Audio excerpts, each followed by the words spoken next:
बिस्मिल्लाहिर्रहमानिर्रहीम। बाबु मा जाअ फ़ी दुख़ूलिल काबा, काबा के अंदर दाखिल होना।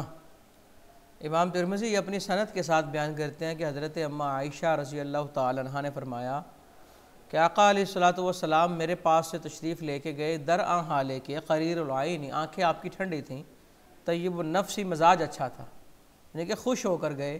फ़रजा इलैया व हुवा हज़ीन, जब वापस तशरीफ़ लाए तो आप गमगीन थे। अर्ज़ किया आका क्या माजरा है, तो आपने फरमाया मैं काबा के अंदर दाखिल हुआ और ववदित्तु अन्नी लम अकुन फ़अल्तु, और मैंने चाहा कि काश मैं ऐसा ना करता, क्योंकि मुझे खौफ है कि मैंने अन अकूना अतअब्तु उम्मती मिन बादी, कि मैंने अपनी उम्मत को मेरे बाद मशक्क़त में डाल दिया, कि लोग अब मेरी सुन्नत की इत्तिबा में काबे के अंदर जाना चाहेंगे, लेकिन काबे के अंदर जाना हर किसी के बस की बात नहीं। तो ये आप अलैहिस्सलातु वस्सलाम की रहमतल लिल आलमीनी है कि आपको अपनी उम्मतियों की इतनी फ़िक्र है। काबा के अंदर नमाज़ पढ़ना। हज़रत बिलाल रज़ी अल्लाह तआला अन्हु ने कहा, नबी पाक सल्लल्लाहु अलैहि वसल्लम ने फ़ी जौफ़िल काबा, काबा के अंदर नमाज़ पढ़ी। इब्ने अब्बास कहते हैं लम युसल्ली वलाकिन्नहु कब्बरा, नमाज नहीं पढ़ी लेकिन तकबीर कही। अब हम हज़रत बिलाल रज़ी अल्लाह तआला अन्हु की रिवायत को तरजीह देंगे, और वजह तरजीह ये है कि हज़रत बिलाल की जो रिवायत है वह मुस्बित है, और हज़रत इब्ने अब्बास की जो रिवायत है वो गैर मुस्बित है। तो इस तरह की सूरत हाल में जो मुस्बित रिवायत होती है उससे तरजीह होती है। और दूसरी बात वो ये है कि हज़रत बिलाल रज़ी अल्लाह तआला अन्हु की रिवायत सही मुस्लिम की रिवायत की तायद सही मुस्लिम की रिवायत से भी होती है, कि उसके अंदर यही है कि नबी पाक सल्लल्लाहु अलैहि वसल्लम ने काबा के अंदर सुतूनों के दरमियान खड़े होकर नमाज़ पढ़ी। और एक तीसरी वजह वो ये है कि जब आका अलैहिस्सलातु वस्सलाम काबा में दाखिल हुए तो साथ हज़रत बिलाल थे, हज़रत उसामा बिन ज़ैद थे और उस्मान बिन तलहा थे। हज़रत इब्ने अब्बास तो साथ थे नहीं, तो हम उनकी रिवायत को तरजीह देंगे जो साथ थे। तो काबा के अंदर नमाज पढ़ना जायज़।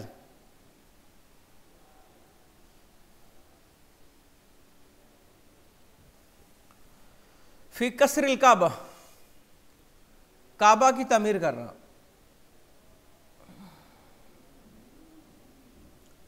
कसर वैसे कहते हैं ना तोड़ने को, तो इसका मतलब तामीर है। हज़रत इब्ने ज़ुबैर ने कहा,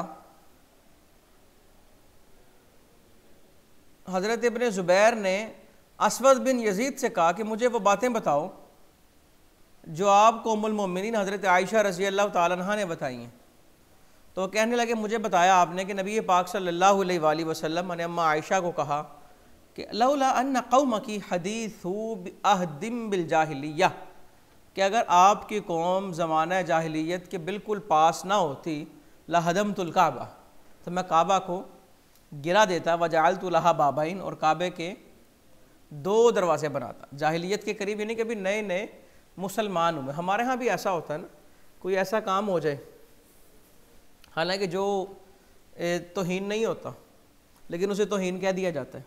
अब ज़माने जाहिलियत के करीब होने का मतलब यही है ना कि लोग कहते लो जी जिस काबे की तरफ रुख करते हैं उसी को गिरा दिया, और लोगों को ख़तरा था कि लोग इस्लाम से कहीं मुतनफ़र ना हो जाए, इस्लाम से मुतनफ़र ना हो जाए।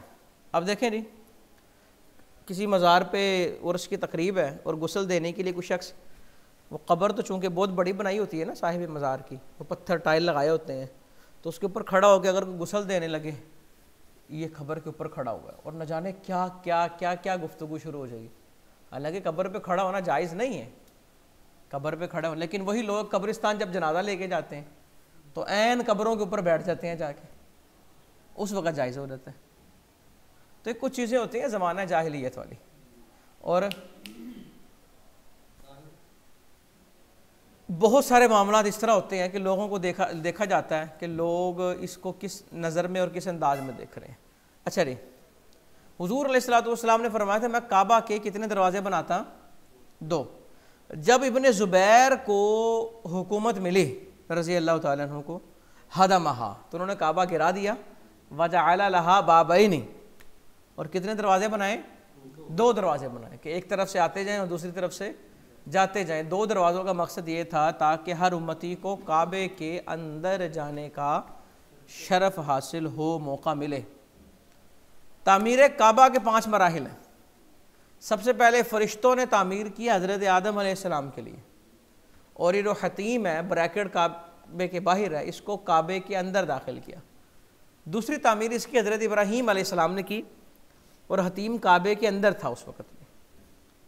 तीसरी तामीर कुरैश ने की, और हतीम को काबे से बाहर रखा।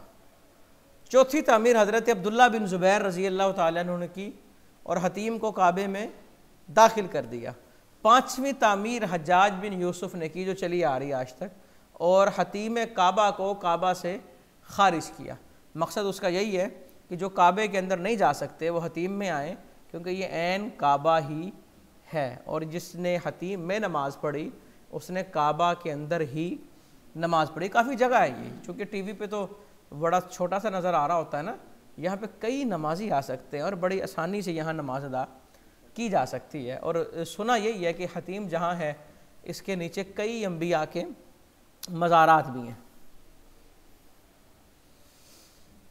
फिर सलात फिल हिजर, देखें हिजर कहते हैं हतीम को।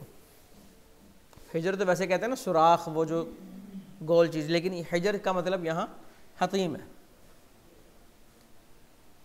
हज़रत आयशा रज़ी अल्लाह ताला ने कहती है मेरी ख्वाहिश थी कि मैं काबा के अंदर दाखिल होकर नमाज़ पढ़ूँ, तो आका अलैहिस्सलातु वस्सलाम ने मेरा हाथ पकड़ा और मुझे हतीम में ले आए, और आपने कहा सल्ली फिल हिजर इन अरदती दुखुल बैत, अगर काबे के अंदर जाना चाहती हैं तो हतीम में नमाज़ पढ़ें। फ़इन्नमा हुआ क़िताअतुम मिनल बैत, कि ये काबे का ही टुकड़ा है। वलाकिन्ना कौमकी, लेकिन आपकी कौम ने इस्तक़सरूहु हिना बनउल काबा, जब काबा तमीर किया तो इसे फ़अख़रजूहु मिनल बैत, तो इसे काबा से बाहर रखा। यानी कि जब काबा तमीर किया तो उनके पास जो तमीर के पत्थर वगैरह या दीगर चीज़ें कंस्ट्रक्शन में इस्तेमाल होती हैं वो कम थी, तो क़िल्लत की वजह से उन्होंने वो इमारत मुख्तसर रखी और हतीम जो है उसे बैत से ख़ारिज कर दिया। हजर अस्वद रुकन यमानी और मकाम इब्राहीम की फ़जीलत, सुभान अल्लाह। हज़रत इब्न अब्बास रज़ी अल्लाह तआला अन्हु ने फरमाया कि आका अलैहिस्सलातु वस्सलाम ने फरमाया कि हजर अस्वद जब जन्नत से नाजिल हुआ ना, तो ये दूध की तरह सफ़ेद था, तो इसे बनी आदम के गुनाहों ने स्याह कर दिया। 3 मानी है जी इस रिवायत के। ख़ताया बनी आदम से मुराद नंबर 1 तो ये है कि गुनाह, कि ये चुभने वालों के गुनाह जज्ब कर लेता है, तो जिसकी वजह से ये काला हो गया। एक माना ये है कि बनी आदम की ख़ता की वजह से काबे में कई दफ़ा आग लग गई और उस आग की वजह से वो पत्थर स्याह हो गया।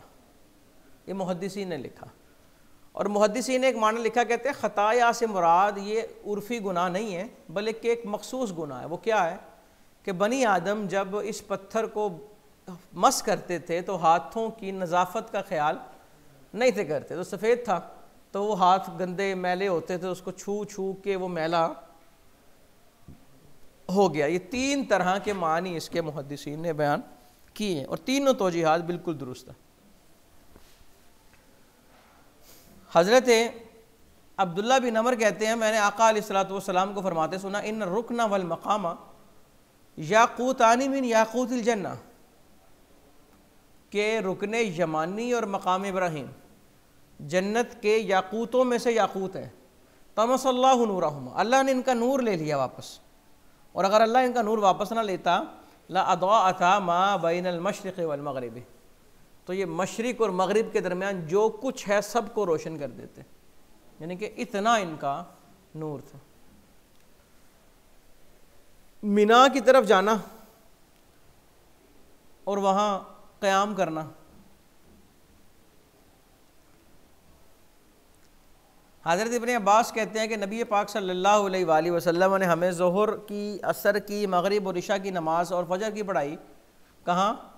मिना में। फिर अगले दिन हम कहाँ चले गए? अरफात में चले गए।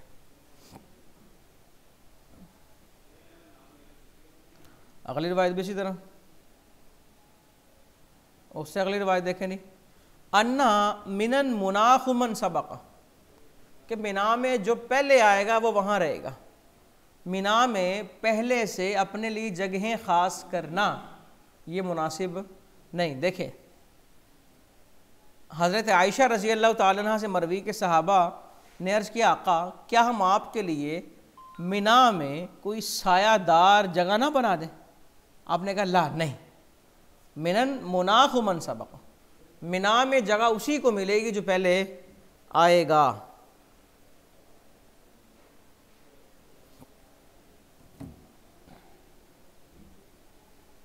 मिना के अंदर कसर नमाज पढ़ना, तो जो तो मुसाफिर हैं वो वहाँ जाएंगे तो क्या नमाज पढ़ेंगे? कसर नमाज अदा करेंगे। देखें ना कि अमन के ज़माने में तमाम लोगों ने मिलके कितनी रकतें अदा की? रकातैन। मिना के अंदर कितनी रकतें अदा की? 2 रकतें अदा की। अरफात के अंदर ठहरना और दुआ करना।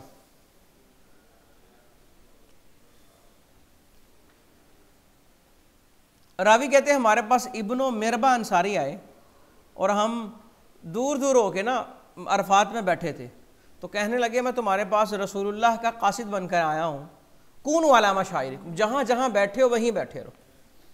यानी कि सारे का सारा जो मैदान अरफात है ना, ये सारा ही मकबूल है, जिसको जहाँ जगह मिली वो वहाँ बैठा रहे। कून वाला मशाइरकुम, अपनी अपनी नशिस्तों पर रहो। फ़इन्नकुम अला इर्सिम मिन इर्सि इब्राहीम, क्या आप हज़रत इब्राहीम अलैहिस्सलाम के तरके पर हैं। यानी कि ये सिलसिला उनसे चला आ रहा है और ये सुन्नत इब्राहीमी है।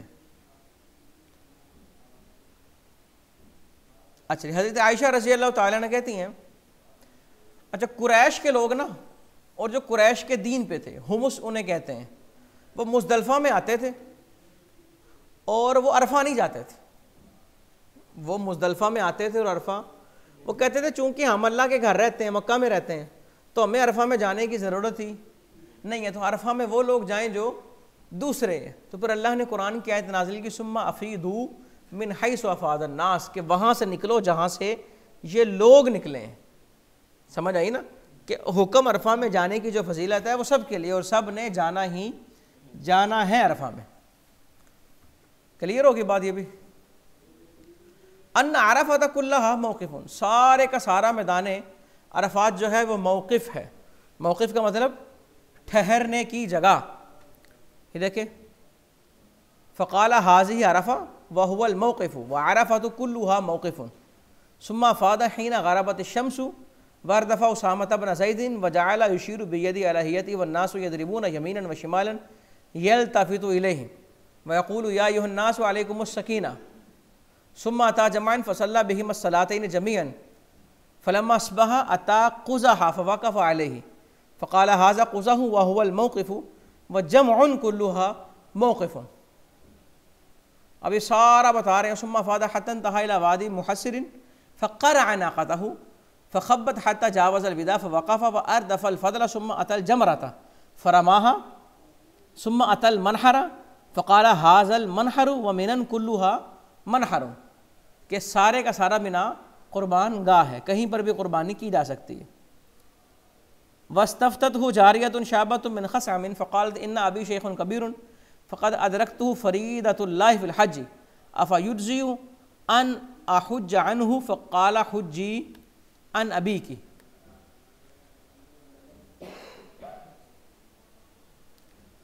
अच्छा जी, थोड़ा सा नीचे देखें। सुम्मा ताहु रजुलन फ़क़ाला या रसूलल्लाह इन्नी अफ़त्तु क़ब्ल अन अहलिका क़ाला इहलिक औ क़स्सिर वला हरज व जाखर फ़क़ाला या रसूलल्लाह इन्नी ज़बहतु क़ब्ल अन अरमिया क़ाला इरमि वला हरज सुम्मा अतल बैता फ़ताफ़ बी सुम्मा अता ज़मज़म फ़क़ाला या बनी अब्दुल मुत्तलिब लौला अन यग़लिबकुमुन नासु अन्हु लनज़अतु। अच्छा जी, चंद मसाइल सारी हदीस में डिस्कस हो रहे हैं। नंबर 1 मसला तो ये डिस्कस होगा कि ताआत के अंदर नियाबत जायज़ है या नहीं। ये मसला हमने बितफ़सीली पढ़ लिया। यहाँ पे आपने जो कहा कि अपने वालिद की तरफ से हज अदा करो, ये चूँकि एक माली इबादत है और माली इबादत के अंदर माली इबादत भी है और बदनी इबादत भी है, तो इसके अंदर नियाबत जो है बिल्कुल जायज़ है। अच्छा जी, और एक बात तो ये हो गई कि मिना सारे का सारा जो है मौक़िफ़ है, जो मिना सारे का सारा मनहर है और अरफा सारे का सारा मौक़िफ़ है। अच्छा, एक चीज़ इसमें डिस्कस होगी कि योम नहर वाले दिन हाजी जो है वो 4 काम करता है। कितने काम करता है? 4 काम करता है। नंबर 1 रमी, नंबर 2 नहर, नंबर 3 हल्क और नंबर 4 तवाफ़ ज़ियारत। रमी, नहर, हल्क और तवाफ़ ज़ियारत, ये मिसाल पूछे गए ना, रमी, नहर, हल्क और तवाफ़ ज़ियारत, क्या इनमें तरतीब वाजिब है या नहीं? इमाम अबू हनीफा रहमतुल्लाह ताला अलैह के यहाँ पहली 3 चीज़ें रमी, नहर और हल्क, इनमें तरतीब वाजिब है। अगर कोई खिलाफ तरतीब काम करता है तो उस पर दम वाजिब हो जाएगा। इमाम मालिक रहमतुल्लाह ताला अलैह के यहाँ किसी में भी तरतीब वाजिब नहीं। अलबत्ता अगर तवाफ़ ज़ियारत वो पहले कर लेता है तो बाद में उसे तवाफ़ ज़ियारत दोबारा करना होगा। इमाम शाफ़ई रहमतुल्लाह ताला अलैह के यहाँ तरतीब सिर्फ सुन्नत है और कुछ नहीं। इमाम अहमद बिन हम्बल रहमतुल्लाह ताला अलैह के यहाँ आमदन तरके तरतीब करना दम को वाजिब करता है। अगर किससे हो गई है तो उसे दम लाजिम नहीं। अल मुख्तसर ये कि आइम्मा सलासा तरतीब के लिए तरतीब के अदम वजूब के कायल हैं और इमाम साहिब इसके वजूब के कायल हैं। इमाम साहब की दलील क्या जी? हज़रत इब्ने अब्बास रज़ी अल्लाह तआला अन्हुमा का फतवा तहावी में है और मुसन्नफ़ इब्ने अबी शैबा में है कि जिसने अपने हज में इन चीज़ों में से किसी चीज़ को मुक़द्दम किया या मुअख्खर किया तो वो दम अदा करेगा। और आइमा सलासा की दलील हदीस तहतल बाब, आपने कहा इहलिक औ क़स्सिर वला हरजा, इरमी वला हरजा, क्या अब रमी कर लो हरज नहीं, अब हलक करा लो हरज।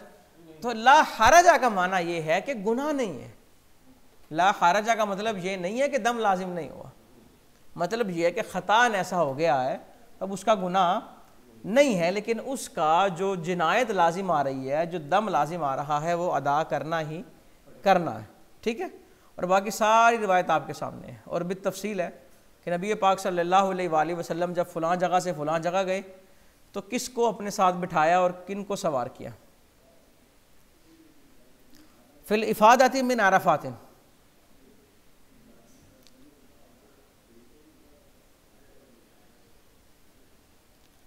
इंशाल्लाह यहाँ से फिर देखेंगे।